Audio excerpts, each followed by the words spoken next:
감사합니다.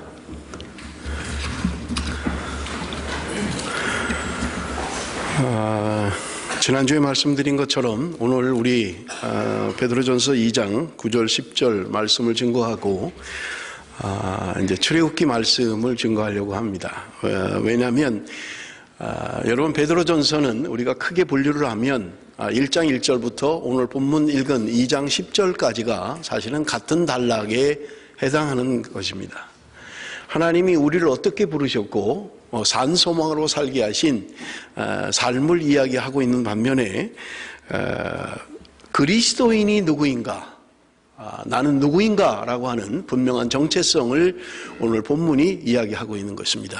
그래서 2장 11절부터는 그런 하나님의 부르심을 받은 하나님의 백성들이 이제 어떻게 살 것인가 하는 것들을 이야기하고 있는 것입니다. 그래서 종이상전에게 또 부부 사이에 또 그리고 일을 하면서 어떤 삶을 살아야 되는가 하는 것들이 자세하게 기록이 되어져 있습니다. 베드로전서를 오늘 말씀으로 끝을 냅니다마는 여러분들이 뒤에 11절부터 끝에까지 좀 읽어보시면 하나님의 거룩한 부르심을 받은 하나님의 백성들이 이 땅에서 어떻게 살아야 하는가 하는 것을 성경이 말씀하고 있다는 것을 여러분 기억을 하시면 될 것 같습니다. 여러분, 우리가 지난주에 말씀을 드렸던 것은 예수 그리스도가 버림을 받았다라고 하는 것을 말씀을 드렸어요. 건축자의 버린 돌과 같이 사람들이 버렸다, 그렇게 이야기를 했고요. 그러나 하나님이 그를 부르셔서 보배롭고 산돌로 삼으셨다. 그래서 그 모퉁이 돌이 되신 예수 그리스도로 말미암아 우리가 새로운 성전으로 지어져 간다라고 하는 것을 말씀을 드렸던 것입니다. 그런데 성경은 우리에게 베드로전서 2장 5절에 말씀하는 게 뭐냐면 우리도 역시 산돌이다, 그렇게 말씀하고 있습니다. 우리 2장 5절 말씀을 한번 같이 읽어보도록 하겠습니다. 지난주에 설교했던 말씀인데요. 5절 말씀 다 같이 시작. 너희도 산돌같이 신령한 집으로 세워지고 예수 그리스도로 말미암아 하나님이 기쁘게 받으실 신령한 제사를 드릴 거룩한 제사장이 될지니라. 너희도 산돌같이, 이렇게 말합니다. 그런데 여러분, 우리 한글 성경에는 그 복수가 표현이 안 돼 있어요. 그런데 영어 성경을 보면 또 원어에도 보면 정확하게 복수로 되어 있습니다. 예수 그리스도가 산돌이라고 하는 것은 단수로 되어 있고요. 너희도 산돌같이 라는 말은 복수로 되어 있다는 말이에요. 우리가 산돌이라는 말입니다. 어떤 한 사람, 특정한 사람이 아니라 부름받은 하나님의 백성들은 산돌이다. 그래서 신령한 집으로 세워져 가야 된다 라고 하는 말씀이고요. 마지막에 있는 말씀이 뭐냐면 하나님이 기쁘게 받으실 신령한 제사를 드릴 거룩한 제사장이 될지니라, 그렇게 말씀드렸어요. 그래서 거룩한 제사장에 대한 것은 오늘 말씀을 드린다고 지난주에 말씀을 드렸죠. 하나님이 우리에게 신령한 제사를 드릴 거룩한 제사장이 되라고 우리에게 분명하게 말씀하고 있는 것입니다. 여러분, 제사장이라고 하는 이 직분은, 이 제도는 예수 그리스도가 오심으로 말미암아 이 땅에서는 사라지게 되는 직분입니다. 지금은 더 이상 제사장이 없어요. 예수 그리스도, 구약의 모든 것들은 그림자였고 참되신 제사장인 예수 그리스도가 오심으로 말미암아 이제 제사장의 직분과 제사의 제도는 이 땅에서 다 사라진 것입니다. 그런데 지금 베드로 사도는 지금 이야기하고 있는 거예요. 너희들이 거룩한 제사장이 되라, 그렇게 말씀하고 있는 것을 우리는 볼 수 있는 것입니다. 지난주에도 말씀을 드린 것처럼 예수 그리스도가 성전의 모퉁이 돌이 되셨고 우리는 그 위에 세워진 성전으로 함께 신령한 집으로 지어져 간다라고 하는 것을 말씀을 드렸습니다. 그것은 바로 교회를 이야기하고 있고요. 하나님께서 오늘도 교회를 통하여 함께 지어져 가기를 원하신다고 말씀을 드렸던 거예요. 그래서 지난주에 말씀드린 것처럼 오늘 우리가 부르신 것은, 하나님 우리를 부르신 것은 오늘 본문에도 이야기하고 있습니다마는 택하신 족속이다. 하나님의 부르심은 어떤 자격 때문에 부르신 게 아니라는 거예요. 그래서 우리에게는 모두 차별이 없는, 모두 다 동일한 거라는 말입니다. 누가 됐든지 간에 하나님의 부르심에는 차별이 없다는 말이에요. 그 말은 무슨 말이냐면 우리가 가지고 있는 자격으로 말미암아서 하나님의 부름을 받은 존재들이 아니라는 말입니다. 우리는 누구나 하나님 앞에 죄인이고 그 죄인들을 하나님이 차별 없이 부르셔서 하나님의 자녀 되게 하셨다는 말입니다. 그렇기 때문에 여러분, 우리가 교회 안에 차별이 없다는 거예요. 여러분, 우리가 50보 100보라는 말이 있잖아요. 그죠? 50보를 도망가나 100보를 도망가나 똑같이 도망간 건데 50보 도망간 사람이 100보 도망간 사람한테 큰 소리를 치는 거예요. 나는 50보밖에 안 도망갔는데 너는 왜 100보씩이나 도망가냐? 도망간 건 똑같아요. 한 사람을 죽이나 두 사람을 죽이나 살인은 똑같은 거예요. 그런데 나는 한 사람 죽였다. 근데 왜 넌 10사람씩이나 죽였느냐? 이거 가지고 맨날 다투는 거예요. 여러분, 오늘 교회 안에서 우리가 이런 논쟁을 하고 있지는 않습니까? 나는 믿음이 좋아. 나는 신앙이 좋아. 여러분, 하나님이 보실 때는 차별이 없어요. 우리가 구원 얻은 것에 관한 한 여러분 차별이 없다는 거예요. 하나님 우리를 부르심으로 말미암아 우리가 구원받았다, 그렇게 말씀하고 있는 것입니다. 여러분, 오늘 그리스도인의 정체성에 대해서 성경은 우리에게 분명하게 말씀하고 있습니다. 그리스도인이 누구냐 하는 거예요. 나는 누구냐 하는 것입니다. 예수님께서 제자들과 가이사라 빌립보를 가시면서 제자들에게 질문하셨죠. 사람들은 나를 누구라고 하느냐? 그때 사람들이 대답합니다. 선지자 중에 한 명입니다. 엘리야입니다. 죽은 그들이 돌아왔다고 이야기를 하게 됩니다. 그때 예수님께서 다시 제자들에게 질문합니다. 너희는 나를 누구라고 하느냐? 너희는 나를 누구라고 하느냐? 그때 베드로가 대답을 하죠. 주는 그리스도시요 살아계신 하나님의 아들입니다 라는 신앙 고백을 하게 됩니다. 예수님께서 너가 고백한 그 고백 위에 교회를 세우겠다라고 말씀하십니다. 그런데 성경에는 여기까지밖에 질문이 없어요. 한 번 더 질문을 한다면 너는 나를 누구라고 하느냐? 이건 우리의 신앙의 고백이고요, 우리의 믿음인 것입니다. 예수 그리스도가 나와 어떤 관계가 있는지를 우리가 고백하게 된다는 말입니다. 여러분, 오늘 그리스도인이 누구입니까? 라는 것에 대하여 오늘 본문은 분명하게 그리스도인이 누구인지를 말씀하고 있는 것입니다. 그것은 첫 번째요, 그리스도인은 택하신 족속이라는 말입니다. 여러분, 족속이라는 말은 혼자를 말하지 않잖아요. 족속은 민족을 말하기도 하고요, 어떤 그룹을 이야기하고 있는 것입니다. 여러분, 이스라엘 백성들이 하나님이 하나님의 택한 백성들을 택해서 애굽에서 탈출을 시켜서 하나님의 약속의 땅에 가게 하십니다. 그런데 여러분, 하나님이 그들을 부르신 것은 어떤 개인을 부르신 것이 아니라 이스라엘이라고 하는 하나님의 택한 민족을 부르셨다는 말이에요. 여러분, 오늘 우리는 다 같은 족속들입니다. 여러분, 지금 우리가 이슬람이나 다른 기독교에서 파생된 종교들은요, 자기들이 전부 다 아브라함의 후손이라고 이야기해요. 성경에 나오는 아브라함의 후손이라고 자기들이 이야기하는 거예요. 기독교도 그렇고요, 다 유대인들도 그렇고요, 모슬렘도 그렇고요, 아브라함의 후손이라는 거예요. 그런데 성경은 우리에게 분명히 이야기합니다. 분명한 혈통, 분명한 공동체가 될 때 우리는 족속이라고 이야기하는데, 오늘날 우리를 향하여 성경은 이야기하기를 영적인 이스라엘이다, 그렇게 이야기하고 있는 것입니다. 우리가 아브라함의 후손이고 아브라함과 전혀 피가 섞이지 않았고, 우리는 혈통적으로 볼 때나 무엇을 봐도 우리는 이스라엘과 관계가 없는 민족들이에요. 그럼에도 불구하고 하나님께서 예수 그리스도를 믿는 자들은 아브라함의 후손이 되게 하셨다고 성경은 우리에게 분명하게 말씀하고 있는 것입니다. 이사야 43장 21절 말씀, 이 백성은 내가 나를 위하여 지었나니 나를 찬송하게 하려 함이다. 이 백성은 내가 나를 위하여 지었다. 하나님의 백성 공동체를 이야기하는 것입니다. 제가 다음 주에 하나님의 나라와 하나님의 백성에 대하여 더 구체적으로 말씀을 드릴 거예요. 출애굽기에 나와 있는 신명기 10장 15절 말씀입니다. 우리 한번 같이 읽어봅니다. 다 같이 읽겠습니다. 시작. 여호와께서 오직 내 조상들을 기뻐하시고 그들을 사랑하사 그들의 후손인 너희를 만민 중에서 택하셨 오늘과 같으니라. 하나님이 우리의 조상들을 기뻐하시고 그들을 사랑하셔서 그들의 후손인 너희를 만민 중에서 택하였다고 성경은 우리에게 분명하게 말씀하고 있는 것을 우리는 볼 수 있습니다. 여러분, 그러므로 우리는 누구냐? 그리스도인이라고 하는 사람은 하나님이 택하신 족속이라는 거예요. 하나님이 우리를 택하셨다는 거예요. 내가 하나님을 선택한 것이 아니라 하나님이 나를 선택하셨다는 거예요.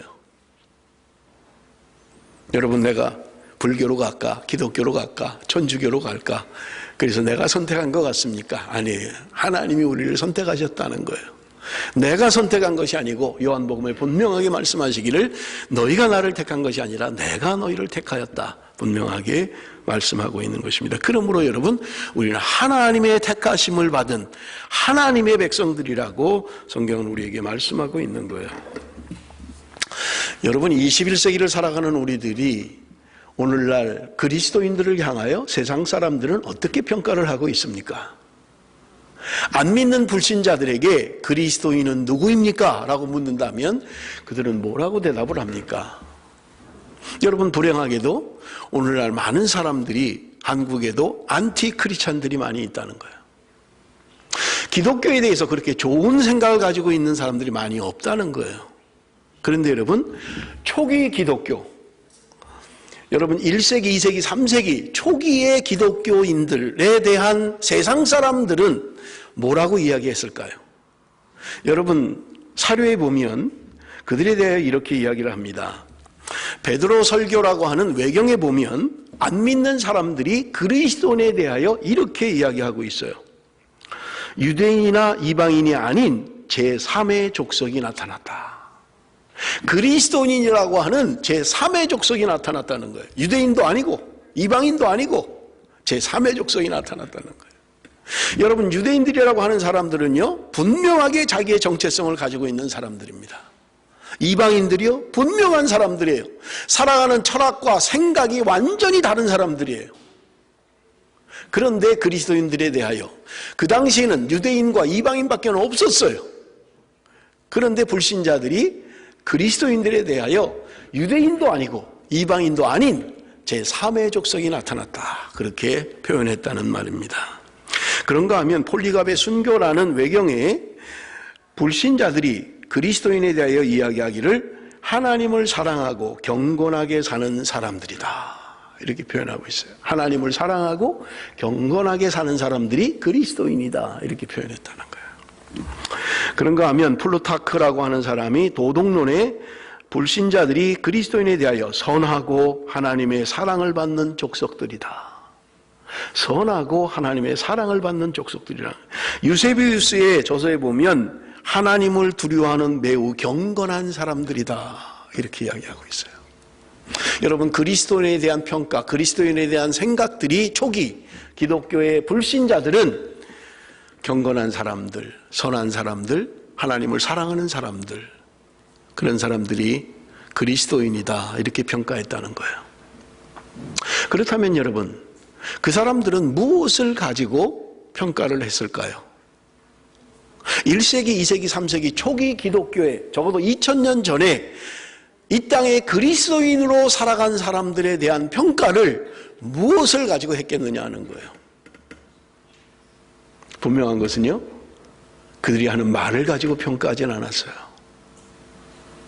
그들을 평가하면서 적어도 그들의 삶을 통해서, 그들의 삶을 보면서 그들이 평가한 거라는 거예요. 선한 사람들, 경건하게 사는 사람들, 하나님의 사랑을 입은 사람들, 하나님을 두려워할 줄 아는 사람들,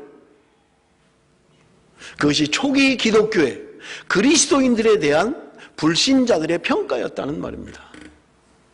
그렇다면 여러분, 21세기를 살아가는 오늘날 그리스도인에 대한 평가는 무엇입니까? 그렇게 좋은 것 같지 않잖아요, 그지요? 기독교를 개독교라고 이야기합니다. 그렇게 좋은 것 같지 않아요. 그렇다면 여러분, 누구의 책임입니까?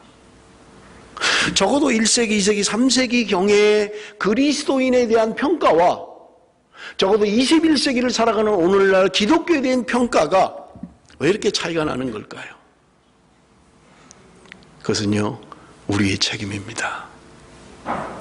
이거는 말로 기독교는 이런 종교입니다, 알고 보면 괜찮은 종교입니다, 알고 보면 선한 종교입니다, 우리의 입으로 말할 수 있는 게 아니고, 우리의 이야기를 듣고 그들은 평가하는 게 아니라 우리의 삶을 보고 평가한다는 거예요. 내가 속해 있는 회사에서, 내가 다니는 학교에서, 내가 속해 있는 가정에서, 이웃에서 내가 어떤 삶을 사느냐 하는 것이 그리스도에 대한 평가로 불신자들은 판단한다는 것입니다. 그렇다면 여러분, 나는 무엇을 내 삶의 판단의 근거로 삼을 수 있느냐 하는 것입니다.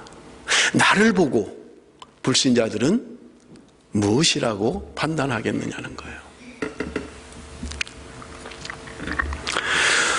제가 30년 전에 미션이라는 영화가 처음 나왔을 때 저희 집사람하고 와서 미션이라는 영화를 봤어요. 부산에서 어디 극장에서 한다고 그래서 가서 보았습니다. 그 이과수 폭포, 떨어지는 폭포 참 장관이었어요.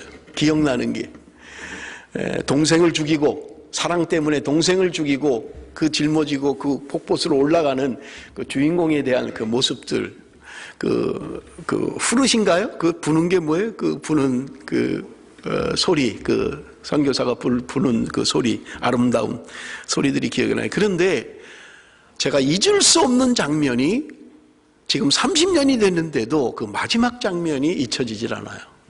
그건 뭐냐면 그 원주민들이 속해 있는 그 지역이 다른 나라에 넘어가게 되는 거예요. 그러다 보니까 이 사람들은 침략자들이에요. 이제 자기네 땅이 됐으니까 자기네 땅을 점령하기 위해서 오는데, 그들은 불법적인 사람들이에요. 종교를 인정하지 않아요. 그러니까 마을 사람들이 모여서 회의를 하고 결정을 합니다. 이 불법자들에 대해 우리가 어떻게 할 거냐. 그래서 많은 사람들이 우리가 대항하여 싸워야 된다. 우리의 신앙을 지켜야 되고, 우리 마을을 지켜야 되고, 우리의 자녀들을 지켜야 된다. 싸우자. 칼을 가지고 총을 가지고 우리도 싸워야 된다. 싸우기로 결정을 합니다. 그때 거기에 먼저가 있던 그 신부, 주인공 그 신부가 싸우겠다고 하는 그 동생을 죽였던, 뭐 이름은 제가 좀 모르겠습니다만은, 그 사람에게 자기가 걸고 있는 십자가 목걸이를 벗어서 그 사람에게 줍니다. 걸어줘요. 그러면서 하는 말이 저는 지금도 잊을 수가 없습니다. 폭력이 정의라면 사랑은 설 곳이 없습니다. 그런 말을 하고 자기 목걸이를 그 사람에게 줘요. 저쪽에서 폭력으로 나온다고 해서 내가 폭력으로 내 것을 지키기 위해서 싸운다면 사랑이라고 하는 것은 설 자리가 없습니다. 그게 마지막 이야기였어요. 그리고 그 신부는 그 원주민들과 함께 아무것도 없이 십자가만을 들고 나가다가 총을 맞아 죽는 게 마지막 미션의 마지막 장면입니다. 사랑하는 성도 여러분, 오늘 나는 혹시 내가 가지고 있는 것 가지고 우리가 교회 안에서 평가하고 판단하고 비판하고 있지는 않습니까? 내가 남보다 조금 낫다, 내가 너보다 조금 신앙이 낫다, 내가 믿음이 너보다 조금 낫다라고 하는 것 때문에 성도 안에서 서로 평가하고 판단하고 정죄하고 우리가 그렇게 살아가고 있는 것은 아니냐 하는 것입니다. 계속해서 말씀드린 것처럼 우리는 그들을 받아야 되고요, 믿음이 연약한 자를 받아야 되고 용납해야 되고 용서해야 되고 사랑해야 되고 우리는 함께 가야 된다고 말씀하고 있는 것입니다. 여러분, 그리스도인은 누구냐라고 하는 두 번째 명제는 왕같은 제사장이다. 오늘 성경은 우리에게 그렇게 말씀합니다. 저는 이것 때문에 한 주간 동안 많이 고민했어요. 왕같은 제사장이다. 왕이면 왕이고 제사장이면 제사장이다. 이러면 참 좋겠는데 왕같은 제사장이라는 건 도대체 뭘 말하는 걸까? 여러분, 제사장이라고 하는 것은요, 예배하는 일을 맡은 사람들이 제사장의 직무입니다. 출애굽기 19장 6절에도 말씀합니다. 너희가 내게 대하여 제사장 나라가 되며, 이사야 61장 5절에도 오직 너희는 여호와의 제사장이라 일컬음을 받을 것이라 우리에게 분명하게 말씀합니다. 여러분, 우리가 기억해야 할 것은 제사장의 직분은 예수 그리스도의 오심으로 말미암아 이제 사라지게 되는 것입니다. 그런데 우리에게 말씀하는 것은 너희들이 왕같은 제사장이라고 말씀하고 있는 거예요. 도대체 무엇 때문에 우리에게 이런 말씀을 합니까? 여러분, 구약시대에 있었던 그런 제사장과 같은 그런 제사장을 이야기하는 것은 분명히 아닐 것입니다. 그렇다면 왕같은 제사장이라고 말씀하는 것은 도대체 뭐냐는 거예요. 여러분, 마틴 루터는 이 본문에 대한 주석을 이렇게 했습니다. 왕같은 제사장이라는 뜻은 왕처럼 세상에서 누리고 산다는 의미가 아니라 죽음과 죄와 지옥을 이길 영적 권세를 받았다는 것으로 마틴 루터는 해석을 했습니다. 왕같이 누리고 왕같이 지배하고 왕같은 삶을 사는 것을 의미하는 것이 아니라 오히려 우리의 죽음과 죄와 지옥을 이길 영적 권세를 가진 그런 왕으로 묘사했다는 말이에요. 알렉산드리아의 클레멘트라고 하는 사람이 훨씬 더 와닿는 해석을 했습니다. 그것은 뭐냐면 그리스도의 왕국을 유업으로 받는다는 점에서 왕 같은 존재이며, 다시 읽어볼게요. 그리스도의 왕국을 유업으로 받는다는 점에서 왕 같은 존재다. 세상을 위해 섬기고 가르친다는 점에서 제사장이다. 그래서 왕 같은 제사장이라고 이야기한다는 말이에요. 여러분, 제사장의 특권은 무엇입니까? 여러분, 제사장의 가장 큰 특권은, 제사장이라는 말이 라틴어로 다리를 놓는 사람들이다, 그런 말입니다. 다리를 놓는 사람들. 우리 한국의 무슨 찬양팀 이름이 다리를 놓는 사람들이 있대요. 하나님과 사람 사이에 다리를 놓는 사람들, 그 이제 중보자예요. 그것이 바로 제사장들이었던 것입니다. 그들의 가장 큰 사역은 하나님과 사람 사이에 중보자로 서는 것입니다. 그래서 구약의 제사를 보면 성소 안에, 성전 안에 들어갈 수 있는 사람들은 제한적이었어요. 특별히 성소에 들어가는 사람은 제사장 외에는 들어갈 수가 없습니다. 여러분, 지성소 안에는 대제사장만이 들어갈 수밖에 없어요. 1년에 한 번밖에는 들어가지 못해요. 백성들의 죄를 걸머지고 지성소 안으로 들어갔던 거예요.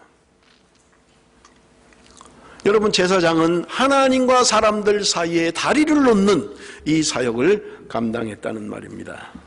그렇다면 오늘 우리에게 너희들이 왕 같은 제사장이다 라고 이야기하는 것은 무엇을 이야기하느냐는 거예요.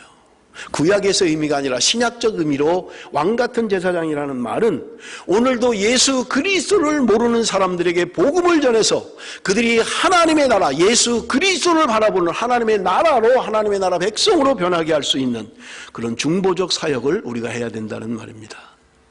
오늘 이 땅에 예수 그리스도를 모르고 살아가는 사람들에게 복음을 전해서 그들이 하나님의 나라 백성이 되게 하는 중보적 사역을 오늘 우리가 행해야 된다는 의미에서 우리는 왕 같은 제사장이다, 그런 말입니다. 여러분, 제사장은요, 책임이 있습니다. 많은 책임들이 있어요. 그런데 가장 큰 것은요, 제사를 집전하는 것입니다. 아무나 할 수 있는 일이 아니었어요. 제사장만 구별되게 이 책무를 했던 것입니다. 여러분, 이 제사장의 책임, 오늘 우리에게 없는 직분이긴 합니다만 오늘 신약적 의미에서 제사장으로서의 책임이 뭐냐는 거예요. 그건요, 이 땅에서 마지막 제물로, 화해의 제물로, 화목 제물로 드려지신 분은 예수 그리스도이십니다. 예수님이 이 땅에 오셔서 자신의 몸을 마지막 제물로 드렸던 거예요.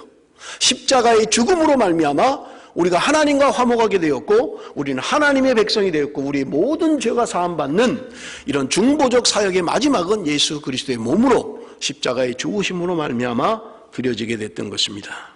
그렇다면 오늘 우리에게 이 중보적 사역, 그리고 이 제사 직분으로서의 제사장의 사명은 어떤 것이냐 하는 거예요. 지금 그렇다고 우리가 양을 잡고 돼지를 잡고 그렇게 제사를 드리지 않잖아요. 로마서 12장 1절입니다. 다시 한번 다 같이 읽어봅니다. 로마서 12장 1절 다 같이 읽겠습니다. 시작. 로마서 12장 1절 다 같이 읽겠습니다. 시작.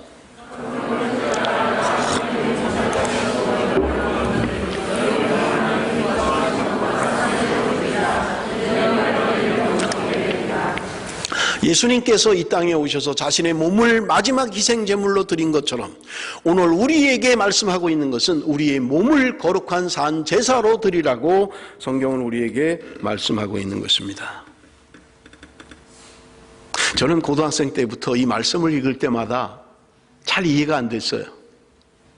어떻게 몸을 드리는 것이 산제물이 될까? 어떻게 몸을 드리는 게 영적인 예배일까? 도대체 몸을 어떻게 드려야 되나 하는 것 때문에 고민을 많이 했습니다. 여러분, 예수 그리스도께서 자신의 몸을 드림으로 말미암아 마지막 희생 제물이 되셨던 것처럼 오늘 우리의 몸을 하나님 앞에 드려야 된다는 말이에요. 왜냐하면요, 우리의 몸이 가는 곳에 우리의 영이 함께 가기 때문에 그렇습니다. 바울은 이야기하기를 우리의 몸이 성전이라고 이야기하고 있는 거예요. 왜냐하면 우리 안에 성령이 계시기 때문에 그렇습니다. 여러분, 구약의 제사장들은요, 입는 옷부터 달랐어요. 아무나 될 수 있는 게 아니에요. 시험 쳐서 자격으로 되는 게 아니었습니다. 그 혈통에 아론의 혈통, 레위족 속에 특별히 아론의 계열에서 나오는 제사장이라야만 제사장이 될 수 있는 거예요. 먹는 음식이 달랐습니다. 할 수 있는 게 달랐어요. 누가 봐도 구별이 되는 사람들이에요. 어디를 가도 구별되는 사람들입니다. 입는 옷이 다르고 먹는 음식이 다르고 하는 행동이 다르고 만져야 될 것, 만지지 말아야 될 것, 구별된 사람들이었어요. 제사장의 규정이 3분의 1에 해당할 정도로 제사장의 규정이 대단히 많았던 것입니다. 여러분, 히브리서 13장 15절에 말씀합니다. 그러므로 우리는 예수로 말미암아 항상 찬송의 제사를 하나님께 드리자. 이는 그 이름을 증언하는 입술의 열매니라. 찬송의 제사, 찬미의 제사를 드리자. 하나님 앞에 제사를 드리는데 우리의 입술로 우리가 찬양을 함으로 말미암아 하나님 앞에 제사를 드릴 수 있다는 말입니다. 그러므로 여러분, 우리의 몸으로 하나님을 드려야 합니다. 우리의 찬양으로 하나님께 드리는 제사가 되어야 된다고 성경은 우리에게 분명하게 말씀하고 있는 것입니다. 여러분, 세 번째, 그리스도인의 정체성. 그리스도인은 누구입니까? 오늘 본문은 거룩한 나라라고 이야기하고 있는 거예요. 신명기 7장 6절의 말씀입니다. 너는 여호와 내 하나님의 성민이라. 내 하나님 여호와께서 지상 만민 중에서 너를 자기 기업의 백성으로 택하셨나니. 하나님의 택한 백성이라는 거예요. 하나님의 거룩한 나라라고 우리에게 분명하게 말씀하고 있는 것입니다. 여러분, 하나님의 백성들에게 하나님이 요구하는 법이 있어요. 여러분, 이 구체적인 것은 다음 주에 제가 출애굽기 19장의 말씀을 가지고 하나님의 나라, 하나님의 백성, 하나님의 법에 대한 것을 말씀을 드릴 것입니다.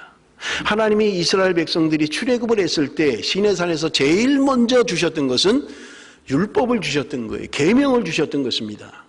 하나님과 하나님의 백성 사이에 법을 만드셨던 거예요. 그리고 땅을 주셨습니다. 너희는 약속의 땅 가나안으로 가라고 말씀을 하셨어요. 하나님의 나라, 그것은요, 백성이 있어야 되고요, 법이 있어야 되고요, 그리고 땅이 있어야만 되는 거예요. 하나님이 그들을 부르셔서 하나님의 백성으로 삼으시고, 그리고 그들에게 법을 주셔서 다스리고 통치하시고 땅을 주셔서 하나님의 백성들이 살도록 하셨던 것입니다. 다음 주에 제가 더 구체적으로 말씀을 드리겠습니다. 하나님이 부르셔서 오늘도 우리를 거룩한 나라로 삼으신 거예요. 여러분, 그리스도인의 정체성이 무엇입니까? 네 번째는요, 그리스도인은 그의 소유된 백성이다, 그렇게 이야기합니다. 여러분, 땅을 내 소유로 하려면, 집을 내 소유로 하려면 값을 지불하고 사야만 됩니다. 값을 지불하고 사면 명의가 내 이름으로 명의가 되고 그것은 내 것이 되는 거예요. 아무 집이나 가서 이거 내 거야, 아무 땅이나 가서 금 쳐놓고 이거 내 땅이야, 그렇게 할 수는 없다는 말입니다. 값을 지불하고 사야만 되는 거예요. 하나님께서 오늘 우리를 하나님의 백성을 삼으시기 위해서 여러분, 하나님께서 값을 지불하고 우리를 사셨다고 성경은 말씀하는 거예요. 그래서 여러분, 우리가 그의 소유된 백성이라고 말씀하고 있는 것입니다. 그리스도인은 누구냐? 내가 주인이 아니라 하나님의 소유된 백성이라는 말입니다. 하나님의 소유라는 말입니다. 내가 나의 것이 아니라 이제는 나는 그리스도의 것입니다. 하나님의 것입니다. 이것이 그리스도인의 정체성인 것입니다. 출애굽기 19장 6절 말씀, 세계가 다 내게 속하였나니 너희가 내 말을 잘 듣고 내 언약을 지키면 너희는 모든 민족 중에서 내 소유가 되겠고, 말라기 3장 17절 말씀, 그들을 나의 특별한 소유로 삼을 것이요. 하나님께서 우리를 소유된 백성으로 삼으셨다고 말씀하고 있는 것입니다. 여러분, 우리가 베드로전서 2장 8절까지 지난주에 우리가 함께 나눴습니다마는, 여러분, 8절의 말씀이 무엇입니까?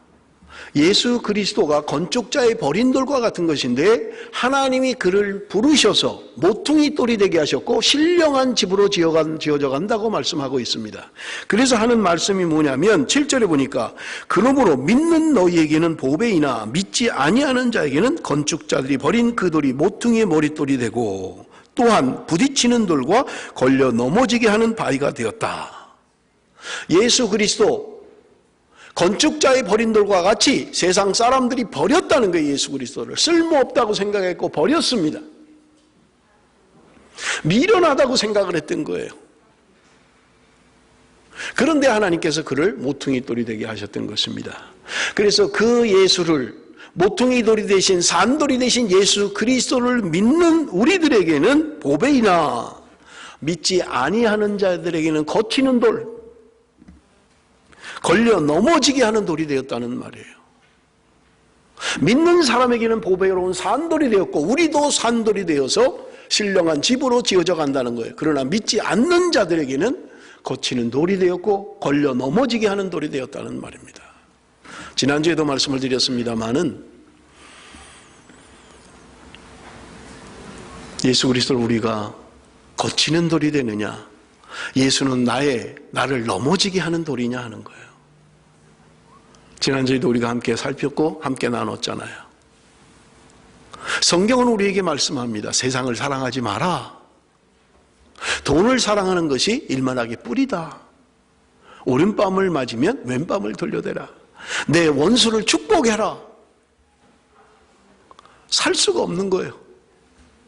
내가 살아가는 삶의 원리와 맞지 않는 거예요. 그러므로 여러분, 세상 사람들은 주님의 말씀이, 성경이 걸리적거리는 거예요. 거치는 돌이에요. 나를 넘어지게 하는 거예요. 그렇게 살 수는 없다고 고백하는 거예요. 사랑하는 성도 여러분, 우리 그리스도인들은 이 땅에서 다른 사람들보다 조금 더 나은 도덕, 조금 더 나은 인품을 가지고 살아가는 사람들이 아니라고 말씀을 드렸습니다. 분명하게 우리의 삶의 원리가 다르고 우리가 바라보는 것이 다르고 모든 것이 다른 사람들이에요. 그렇지 않으면, 하나님의 부르심의 소망과 이것을 따라가지 않으면 예수 그리스도는 우리에게 거치는 돌이 되는 거예요. 걸리적거리는, 나를 넘어지게 하는 거예요, 자꾸. 그러나 예수 그리스도를 믿는 자에게는 보배로운 산돌이 되게 하신다고 우리에게 분명하게 말씀하고 있는 것입니다. 사랑하는 성도 여러분, 예수 그리스도는 나에게 거치는 돌입니까? 아니면 보배로운 산돌입니까? 오늘 나도 예수 그리스도를 믿는 우리들도 너희도 동일하게 산돌이라고 분명하게 말씀하고 있는 것입니다. 그러므로 여러분, 우리의 삶은 분명하게 달라야 되는 거예요.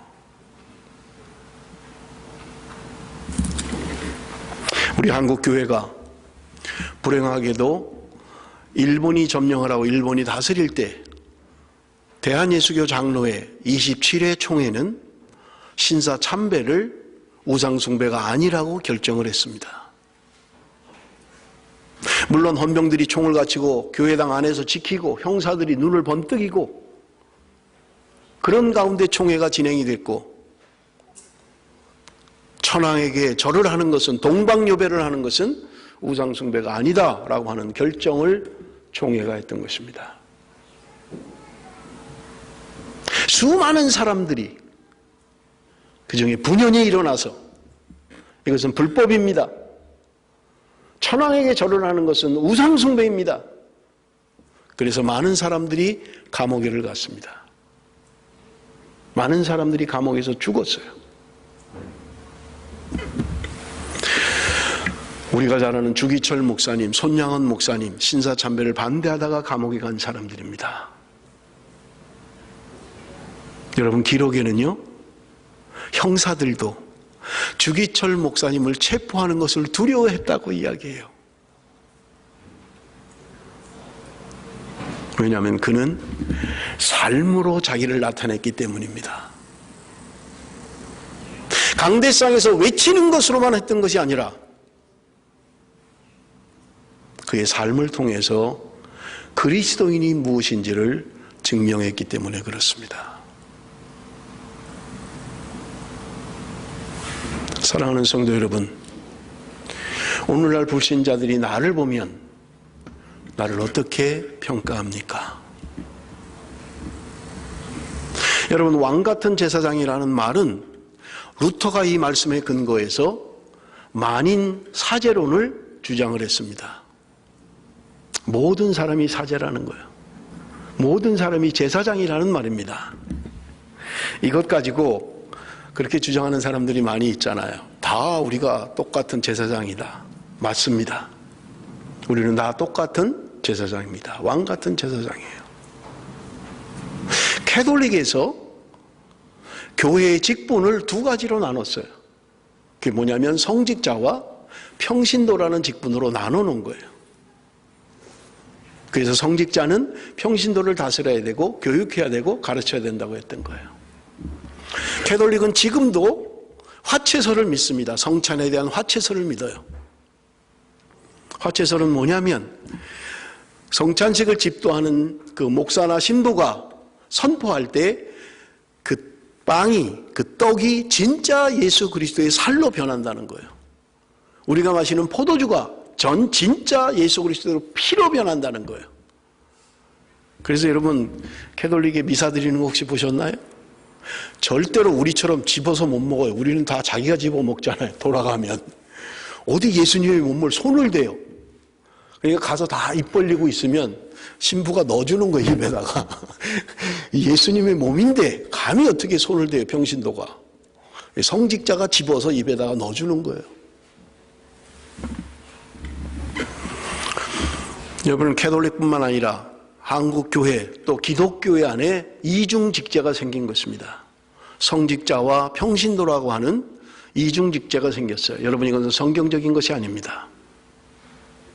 성경은 우리 안에 성직자와 평신도라는 직분으로 나누고 있지 않습니다.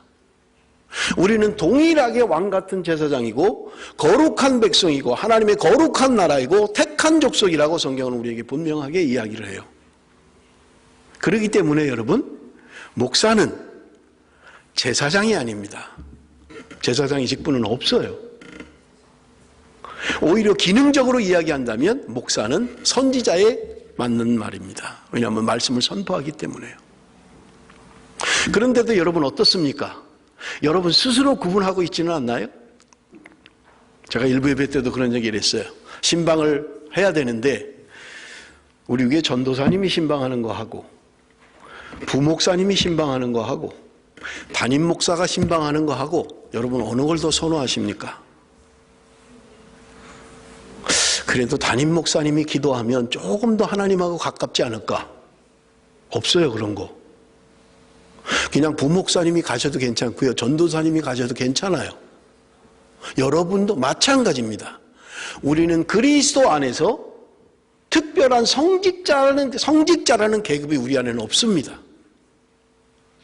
그럼 목사는 뭐야? 목사도 똑같아요, 여러분하고. 하나님의 성도고 하나님의 부르신 백성이고 여러분과 동일한 왕 같은 제사장입니다. 그러나 여러분, 그러면 그렇지 목사나 나나 뭐 똑같은 거지 그렇게 삼으라고 이야기하고 있는 게 아니에요. 성경은 우리에게 분명하게 직분에 대해서 이야기하고 있습니다. 에베소서에도 분명히 이야기하고 있어요. 선지자로, 사도로, 목사로, 교사로 우리에게 주셨다는 거예요. 그러나 그것이 특별히 지배하고 특별한 위치로 성직자와 평신도를 나누는 지배계급으로 성경은 우리에게 말씀하고 있는 게 아니라는 거예요. 그렇기 때문에 여러분, 성경 안에는 성직자라는 구분, 평신도라는 구분이 없어요. 우리는 근데 그렇게 쓰고 있잖아요. 평신도인데요. 제가 평신도가 어때서요? 여러분, 우리는 그렇게 나눠요. 집사도 아닌 분을 평신도, 그 다음에 집사, 권사, 안수집사, 장로, 목사 이렇게 나누는 거예요. 여러분, 이건 성경이 그렇게 나누고 있는 게 아니에요. 그것을 말하고 있지 않습니다. 기능으로 우리에게 주신 거예요. 하나님의 말씀을 전할 수 있도록 소정의 신학교육을 마친 사람들에게 성경을 해석하고 설교할 수 있는 권한을 준 거예요.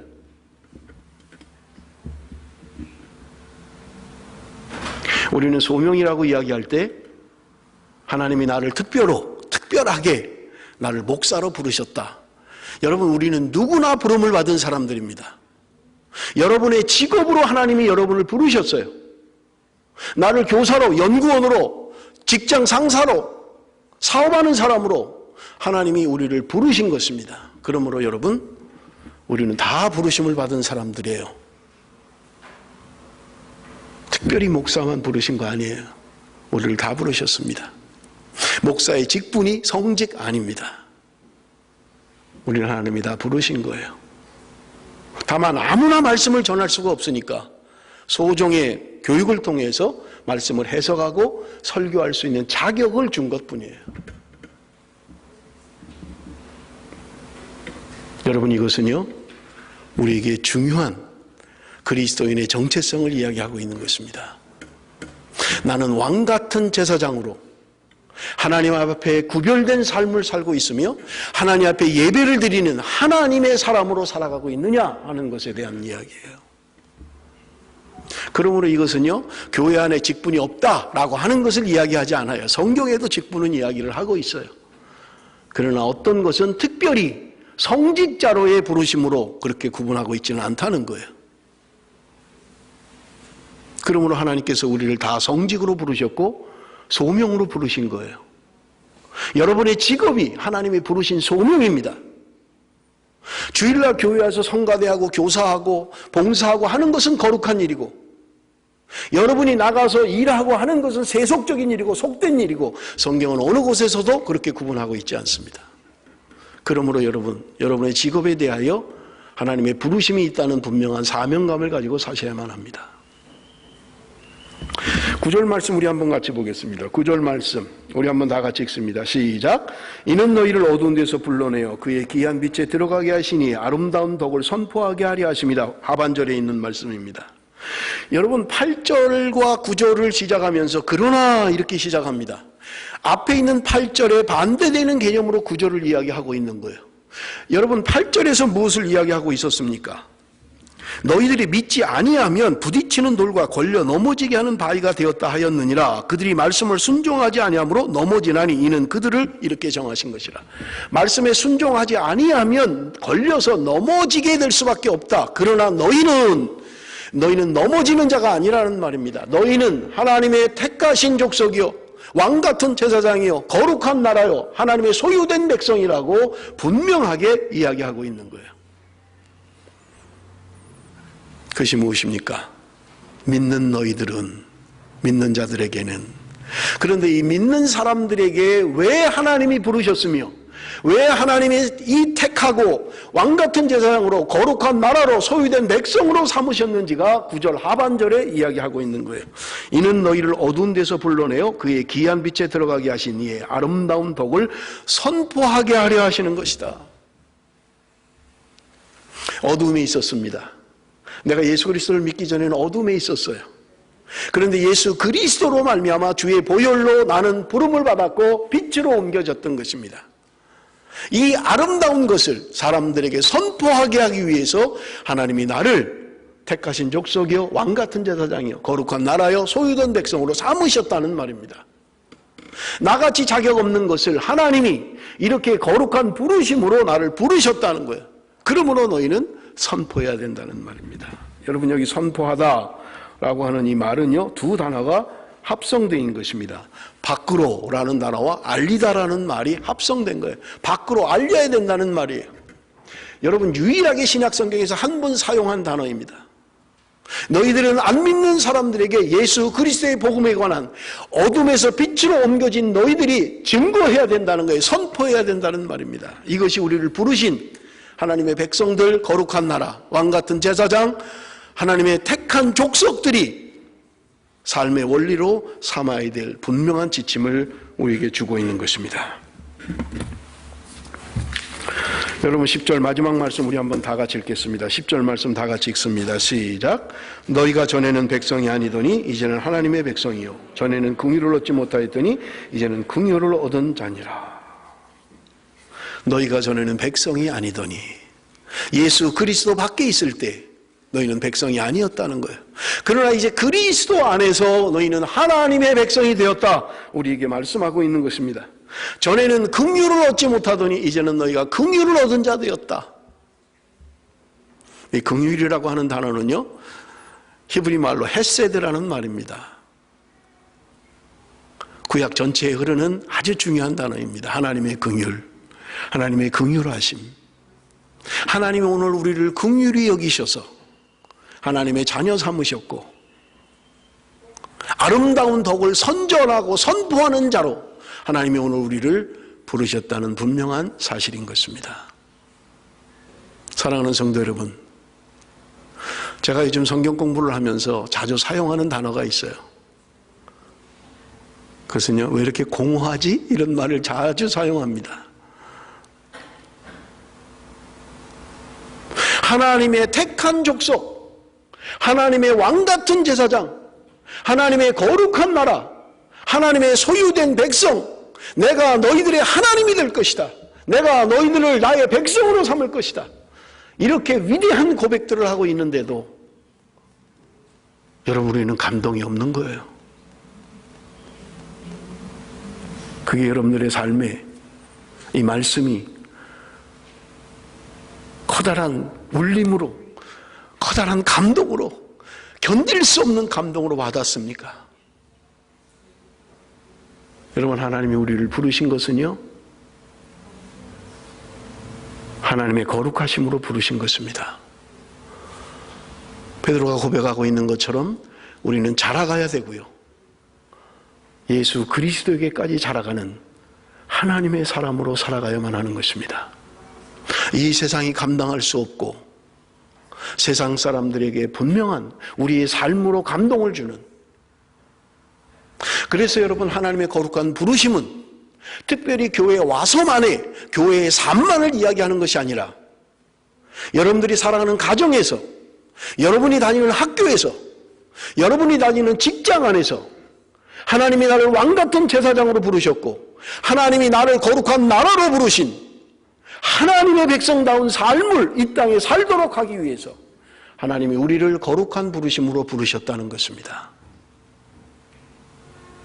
그저 내가 밥 먹고 살기 위해서 죽지 못해 하는 일이 아니라 힘들고 어려운데 그저 어쩔 수 없어서 밥이나 먹기 위해서, 자식들 공부나 시키기 위해서 죽을 것 같은데 하는 그런 일이 아니라 하나님이 오늘 나를 거룩한 부르심으로 부르셨고 오늘 내가 하는 일들은 그것이 청소가 됐든 용접이 됐든 타일이 됐든 어떤 일이든 하나님이 나를 거룩한 부르심으로 나를 부르셨다는 분명한 사실이에요. 이런 사명, 이런 생각, 그리스도인의 정체성을 가지고 오늘 우리가 살아가야 된다는 말입니다. 그럴 때 여러분, 우리 가정생활은 달라질 수밖에 없고요, 우리 학교생활은 달라질 수밖에 없고요, 억지로 하는 것이 아니라 하나님의 거룩한 백성으로, 왕같은 제사장으로 살아갈 것을 우리에게 권면하고 있는 것입니다. 그런데 이 말이 왜 이렇게 공허하느냐 하는 거예요. 공허하다는 거예요. 오늘 우리에게 주시는 이 하나님의 거룩한 그리스도인에 대한 이야기가, 나에 대한 이야기가 감격이 되고 이것 때문에 생명을 걸고 이것 때문에 살기를 맹세하고 내가 그렇게 되기를 소원하는 그런 하나님의 백성의 삶, 그것이 하나님이 저와 여러분에게 요구하는 것입니다. 무엇과도 비교할 수 없는, 그래서 다른 사람보다 조금 더 나은 인격, 다른 사람과 비교해서 조금 더 나은 도덕성, 그것을 우리에게 말씀하고 있는 게 아니에요. 내가 남보다 조금 더 나은 삶, 그것 때문에 우리가 존재하는 이유가 아니라는 말입니다. 하나님의 영광스러운 부르심, 그 부르심의 목적이 무엇인지를 깨닫고 우리의 삶이 바뀌어야만 된다는 말입니다. 세상이 미워할 것입니다. 베드로가 고백하는 것처럼 세상은 우리에게 환난을 줄 것입니다. 세상은 우리를 좋아하지 않을 것입니다. 그럼에도 불구하고 그 어떤 것과도 비교할 수 없는 이 거룩한 부르심, 이것이 하나님의 백성들이 살아가는 소망이고 산소망이고 하늘의 기업을 가지고 살아가는 하나님의 백성들, 이 땅에 살면서 언제부터인가 그리스도인의 삶이라는 것을 잃어버린 이 21세기에, 초기 말씀드린 것처럼 1세기, 2세기, 3세기에 그리스도인을 이야기할 때 경건한 사람들, 하나님을 두려워하는 사람들, 하나님을 사랑하는 사람들, 선한 사람들, 이러한 불신자들이 우리를 향한 평가가 바뀌어야만 하는 것입니다. 그것은요, 우리의 삶 가운데, 우리 가정생활 가운데, 우리 이웃과의 생활 가운데 우리가 분명한 왕같은 제사장으로, 거룩한 백성으로 삶의 모습을 보여주지 못한다면, 또 10세기가 지나고 또 10세기가 지나도 더 악하게 평가할 것입니다. 그것은 분명하게 그리스도인은 다른 사람이라는 것을 그들이 알아야만 하는 것입니다. 그리스도인들은 뭔가 다른 사람들이야. 뭔가 있는 사람들이야. 그러기 위해서는요, 끝까지 나를 포기하고 나를 내려놓고 나의 왕관을 내려놓아야만 합니다. 내가 살아가는 나 중심의 삶, 내가 왕된 나의 삶, 내 인생 주님 앞에 내려놓아야만 하는 것입니다. 그럴 때 주님이 나를 통치하고 다스리시고 내 안에서 주인이 되셔서 여러분 기쁨과 소망 가운데 우리 이 땅을 살게 될 것이고요, 언젠가 주님 앞에 서는 날 착하고 충성된 종아 수고했다, 그 소망을 바라보면서 힘들고 어려워도 우리는 손에 손을 잡고 서로 격려하며 서로 위로하며 서로 사랑하며 이 길을 가야만 하는 것입니다. 기도하겠습니다.